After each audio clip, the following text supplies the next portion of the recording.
മഹാരാഷ്ട്ര സംസ്ഥാനത്തിൻ്റെ തലസ്ഥാനമാണ് മുംബൈ. മുൻപ് ബോംബെ എന്ന പേരിലായിരുന്നു അറിയപ്പെട്ടത്.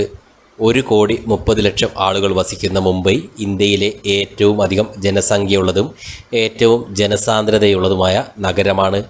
ഇന്ത്യയുടെ വ്യാവസായിക തലസ്ഥാനം എന്ന പേരിലും മുംബൈ അറിയപ്പെടുന്നു. ഒരിക്കലും ഉറങ്ങാത്ത ഈ നഗരം ഇന്ത്യയുടെ സാമ്പത്തിക തലസ്ഥാനം കൂടിയാണ്.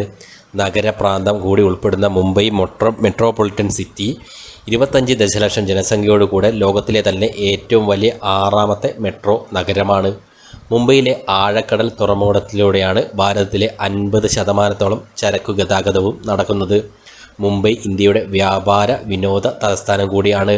Reserve bank of India, Bombay stock exchange, national stock exchange എന്നിവയും പല രാജ്യങ്ങളുടെ എംബസി മന്ദിരങ്ങളും പല ഇന്ത്യൻ കമ്പനികളുടെയും കോർപ്പറേറ്റ് ആസ്ഥാന മന്ദിരങ്ങളും മുംബൈയിലാണുള്ളത്. മുംബൈയിലെ ആദിമമായ തൊഴിൽ വ്യവസായ സാധ്യതകൾ കാരണം ഇന്ത്യയുടെ എല്ലാ ഭാഗങ്ങളിൽ നിന്നും അനേകം പ്രവാസികളെ ആകർഷിക്കാൻ മുംബൈക്ക് കഴിഞ്ഞിട്ടുമുണ്ട്. അതുകൊണ്ട് തന്നെ മുംബൈ വളരെ ഉയർന്ന ജീവിത നിലവാരം പുലർത്തുന്ന നഗരങ്ങളിൽ ഒന്നാണ്. നഗരത്തിലെ സംസ്കാരം ഇന്ത്യയിലെ വിവിധ മതങ്ങളുടെയും പ്രദേശങ്ങളുടെയും സംസ്കാരങ്ങൾ കൂടിച്ചേർന്ന് രൂപപ്പെട്ട ഒരു സങ്കര സംസ്കാരമാണ്. ഹിന്ദി ടെലിവിഷൻ ചലച്ചിത്ര വ്യവസായം മുംബൈയിൽ അടിസ്ഥാനമിട്ടിരിക്കുന്നു.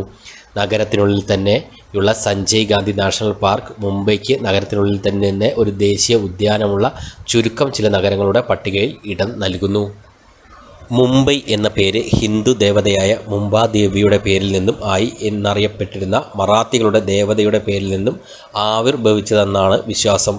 16ാം നൂറ്റാണ്ടിൽ പോർച്ചുഗീസുകാർ മുംബൈ കൈവശപ്പെടുത്തിയപ്പോൾ അവർ മുംബൈയെ പല പേരുകളിലും വിളിച്ചിരുന്നുവെങ്കിലും ബോംബെ എന്ന പേരാണ് അവർ രേഖകളിൽ ഉപയോഗിച്ചിരുന്നത്.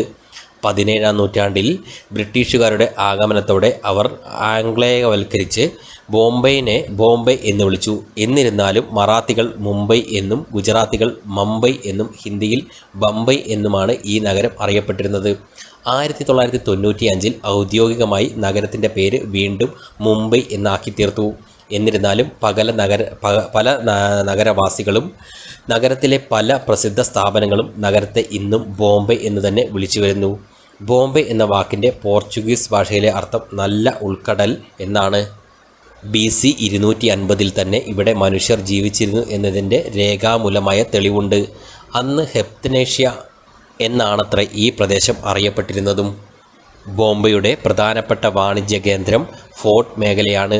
പോർച്ചുഗീസുകാരുടെ കോട്ടയെ ചുറ്റിപ്പറ്റി രൂപമെടുത്ത മേഖലയാണിത്.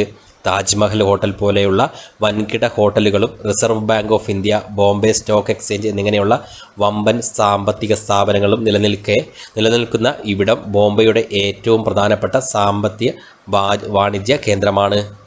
എല്ലാ വർഷവും 6 മില്യൺ വിനോദസഞ്ചാരികളെ ആകർഷിക്കുന്നതാണത്രേ മുംബൈയിലെ ടൂറിസം.